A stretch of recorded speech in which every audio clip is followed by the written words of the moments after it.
Hey there, history buffs and gamers. Welcome back to Historically Gaming. I'm the Fit Historian, and today we're diving into a story that's so bizarre and explosive that you might think it's a tall tale. But trust me, it's 100% real. Grab your coffee or tea or whatever you're into, because we're about to talk about exploding pants. Yeah, you heard that right. Exploding pants. In 1930s New Zealand, farmers weren't just battling the Great Depression, they were also battling their own trousers and losing big time. Now, before you think I've completely lost it, let's set the scene. New Zealand in the 1930s was basically a giant farm. Dairy farming was king. Think lush green fields, happy cows, and, well, a weed problem. A huge weed problem. And I'm not talking about that kind of weed.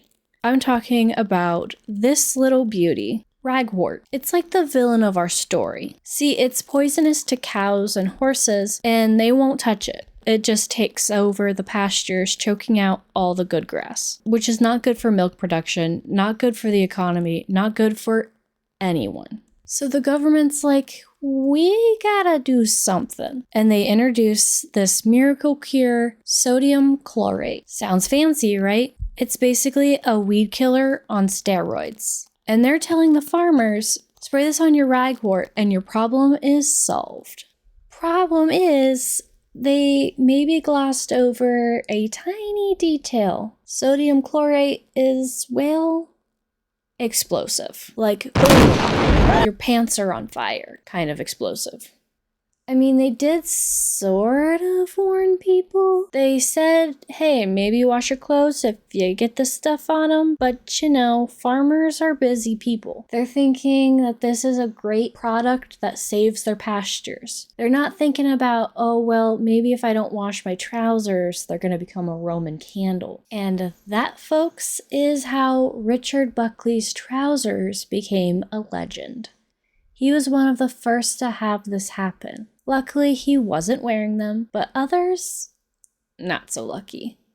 We're talking serious burns, people. Farmers' trousers were igniting from the smallest spark, even just friction from riding a horse, and in some tragic cases, people actually died. This wasn't a joke. This was a real problem. And it all came down to the chemistry. Sodium chlorate, when it dries on cotton or wool, turns your clothes into a bomb. Basically, it's an oxidizer and your pants are the fuel. Think of it like this. The sodium chlorate crystals are tiny little fire starters and your pants are the kindling. All it takes is a little heat, a little spark, and kaboom. So what did they do? Well, eventually people figured out the problem. They started being a lot more careful with the sodium chlorate and just stopped using it altogether. And get this, they went back to sheep. Turns out, sheep love ragwort. They're like little weed-eating machines. So the natural solution was the best one all along. Now, this whole story might sound ridiculous, but it's actually a really interesting look at how technology, or in this case, agricultural technology, can have unintended consequences. And it's a reminder that sometimes the old ways are the best. And just to prove I'm not making this up, even Mythbusters did a segment on it.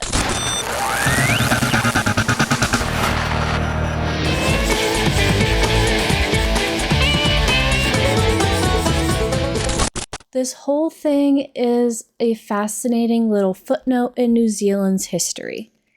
It's got humor, tragedy, and a valuable lesson.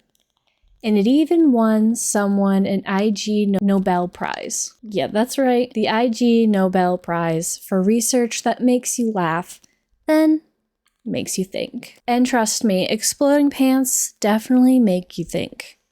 So there you have it, folks. The wild, wacky, and ultimately tragic tale of the exploding pants of 1930s New Zealand. I hope you enjoyed this little history lesson, and remember, next time you're spraying weed killer, maybe double check the warnings. Thanks for hanging out with me. Don't forget to like, subscribe, and hit that notification bell so you don't miss any of our future historical adventures. And as always, keep gaming and stay curious. Bye!